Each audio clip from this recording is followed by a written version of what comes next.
Hi guys, welcome back. For our June plan with me, we are doing a beautiful lavender inspired cover page, a monthly calendar page, as well as a garden herbs doodle that's just perfect for your bullet journal. So let's get started.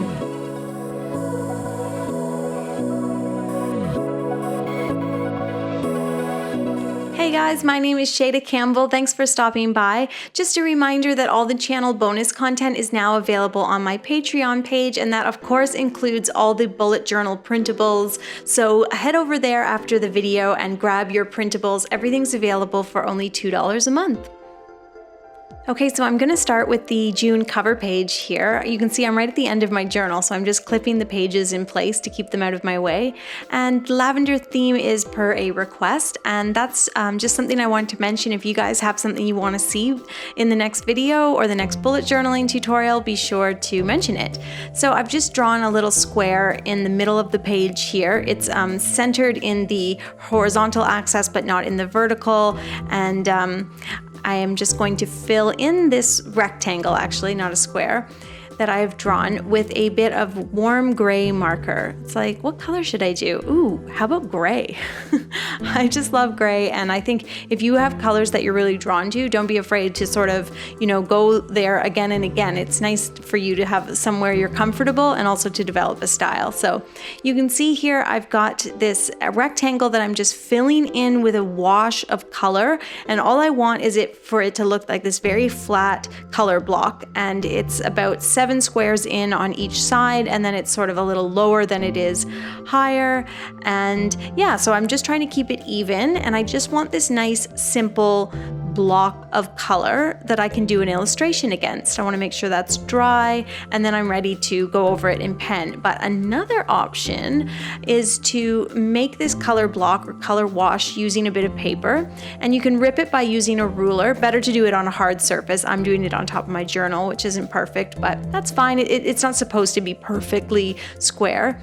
And you can see I'm just gonna paste it in. I just used a glue stick, and it's nice and flat, and then I'm gonna do the illustration on top of that color wash. So whichever way you wanna do it, marker or paper, we're gonna put our illustration on top of this nice block of color. I've got a title across the top, and then I'm gonna start sketching out some lavender sprigs with pencil, but I'm gonna go over them in pen so that you can really see what I'm doing, and we can talk about how to illustrate lavender.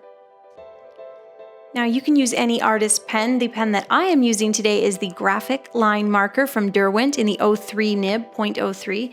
And it's just a new pen that I received, and I am a sucker for a new pen. I'm always like, oh my God, this is the best pen ever. So I'm really into this pen right now. And to do the lavender, they're really simple to illustrate. You just start with a line and don't try to make it straight. The more wibbly wobbly, curved, or weird it is, the better. And you're just doing these little hearts. One heart at the top of the line, and then pairs of hearts on each side of the line going down. So you can see I'm drawing the line, heart at the top, and then 2 little hearts all the way down. So one heart on one side, and then its pair on the other. And you can get very wonky and playful with this. They can be really close together. You can spread out those little heart-shaped petals. You could make them more just regular little ovals for petals. You can really play around. You have a lot of freedom with lavender. If you do a straight line like this and then some kind of petal, it's going to look like lavender. It's all about keeping it vertical, and especially if you did a little lavender purple wash in behind there, or colored them in a teensy bit with pencil crayon or something. Okay, and then the last thing I'm doing here is adding these little hearts sort of all over the place, and that's to make it look like maybe a breeze came along and blew the lavender, or maybe it's nighttime and there's all these little insects buzzing around. It's summery, it adds some movement, it just helps the piece come to life. And I'm going to finish our cover page by adding the title right at the top of that color wash, whether it's paper or marker. You're going to put the title June sort of just overlapping a little bit, and it makes the piece quite interactive. You have this nice block of color that's just there to add a bit of interest, to add sort of a border to the flower illustration. And by dropping that J down onto the color, it just makes it sort of livens up your piece. It adds interest. And you can see I've done a cursive font font or a cursive lettering style, and then I'm thickening each downstroke to create that faux calligraphy look that I love so much. And that is what the title page or the monthly cover page looks like when it's all done. I'm super happy with that. And then as usual, I want to do a calendar on the right. Because I'm at the end of my book, I'm just tucking a sketchbook underneath to help me have a more flat working surface or drawing surface. And then I'm drawing a grid here to make a calendar. And I've done the grid, the squares of the calendar are 3 long by 2 wide, so they're a little longer than they are wide. And I'm just pulling the pen towards my body to help me keep my lines straight, but they don't have to be perfect. But by pulling that pen or moving it towards you, that'll help you keep it steady. Now you can see here I've made a few mistakes. I have this wonky line in the middle. It's like, what am I doing with my life? And then at the bottom, I really messed up. So I just did a double line and filled it in. And there's always, I just wanted to show you that because there's always a way to fix your mistakes, even when you're working in pen. A, probably no one's even going to notice, it doesn't matter. Or B, like I did with the bottom line, it's just so fixable. By doubling up that line and coloring it in, looks like you meant to put that there. And you can cover up the fact that maybe the bottom of the calendar wasn't so straight. You can see I've put the numbers in the upper right hand corner, and I've got this really simple calendar. And then what I want to do here is just draw like this drape, these draping sprigs of lavender underneath the calendar, and it's just another way to represent the flower. I wanted to show at least 2 different ways to draw lavender. So I'm going to get a little closer up here, and you can see you can sketch the lines out in pencil so that you sort of know where you want your lavender to go. And then on the end of each line, you're doing those little pairs of leaves or petals actually. And I'm not doing heart shapes this time, I'm doing ovals. So it's just one more way that you can draw it, and I think it looks equally nice and equally sort of represents lavender. It looks like lavender equally as much as doing the heart-shaped petals, and maybe this one's just a little more sophisticated. So there's what my monthly cover page and calendar page looks like. It's a nice, simple, minimal spread with lots of negative space, and I am going to enjoy that this June, and I can't believe it's June, right? Okay, so next thing I want to do is a little herbal doodle that I thought would be fun because lavender's an herb, so our theme is herbs. So you can see I've got my sketchbook underneath there again, and I've got my pencil, and I'm just drawing a grid. I'm trying to make sure it's centered, but I'm not fussing about it too much. I'm drawing a 3x3 grid of 9 squares that I'll eventually erase, but I just want it there to make sure that when I draw my herbs, they're all equally spaced and centered. So let's draw some herbs together. The first one we're going to do is rosemary. You start with just a few lines. You might want to do those in pencil. And then you make 1 leaf at the top, a very thin, skinny leaf, and then pairs of leaves all the way down the stem. Keep them very close together, very tight.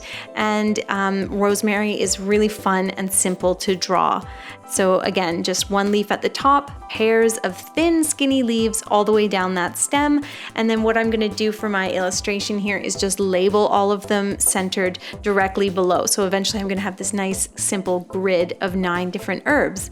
Okay, next one is sage, another simple one. You're going to do these big floppy leaves, and nice to start in pencil. And then you can see here I've got these big oval leaves, a little bit of a point at the end, not too pointy, and then that simple line thin stem, and that one is sage, and we'll label that. And the next one I want to draw is lavender. We're getting pretty familiar with it by now. You can again start in pencil so that you know you've got those lines in the right spot, but you're just going to start with 2 or 3 or 4 lines, and then again we draw those pairs of petals all the way down. And you can do the heart-shaped pairs or just the pairs of petals that are like little ovals, and that's what I'm doing here. Label it lavender, and we've got our first 3. Super simple. The next one is mint.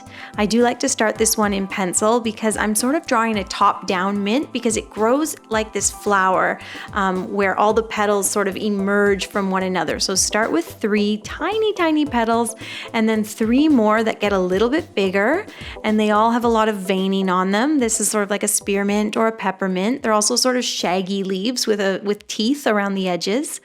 And then you're going to do another 3 or 4 coming out from those second 3. So you can see how this kind of comes together. It's very much like a flower that's opening up, or its petals are opening. So that's my spearmint or peppermint, and I'm just going to label it mint. Okay, for the next one, we're going to do oregano. So this one is just these round leaves on curved stems. So just draw a curved line and then these really round leaves, and the curved line could be sort of bouncing all over the place. Oregano has a lot of movement. It's this sort of curly, crazy plant. I have one on my windowsill. So a very cute little plant. And I'm just coloring some of the leaves in to give it a little more visual interest. So just adding lines and a little bit of shading can really bring these little illustrations or little doodles to life. Now for our basil, I'm just drawing this stem in the middle and then pairs of leaves getting larger. And you can see starting with 2, got my stem, another 2, they get larger, and then these ones at the forefront are bigger still, and they have a little bit of veining on them too, so I'll do some nice lines, and that is my basil plant. There are a lot of different ways you could draw basil, and you could also add in more leaves there at the top if you feel like you're lacking something. Okay, so let's label the basil, and then moving on, we're already down to our 7th herb. I'm going to do dill here. And for the dill, I'm doing again a curved line with all these little lines coming off of it, and then at the end of each one of those lines, you're doing a little burst of lines coming out like 5 fingers. And then at the end of those little finger lines, you're doing these little dots and circles. And this is more like a dill flower or a dill that's gone to seed, but it's just sort of a fun, pretty way to represent it. And again, something I'm thinking about when I'm doing these illustrations is if a plant is really detailed, like the oregano or the rosemary, those ones I'm sort of interspersing with ones that are larger and simpler, like the mint and the sage. And in that way, I create a cohesive piece. So here I'm doing some chives, really simple. These are basically just lines, and then the chive flower is that big shaggy purple thing. So I'm doing 1 chive flower on one of the chives. Other than that, pretty much just lines, and I'll label that chives. And then for the very last one, I'm going to do some thyme. So you can see the rosemary, the oregano, the thyme, they go in a diagonal row. They're not sort of placed all in sequence horizontally or vertically. So by moving them around on the grid, again, just creates a nice cohesive, well-designed piece.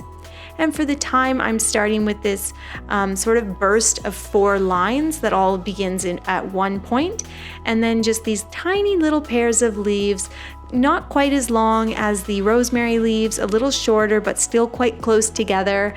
And yeah, that's the thyme. I'll label that, and that completes my little herbs of the garden doodle. All I have to do now is erase that grid that I initially laid down so that no one knows that it was ever there, and it'll just be super centered.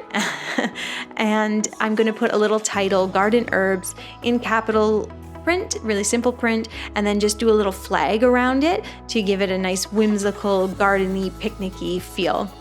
And I'm just doing that in pencil, and then I'll go over it in my pen, which you can see me doing there, and that's all there is to it.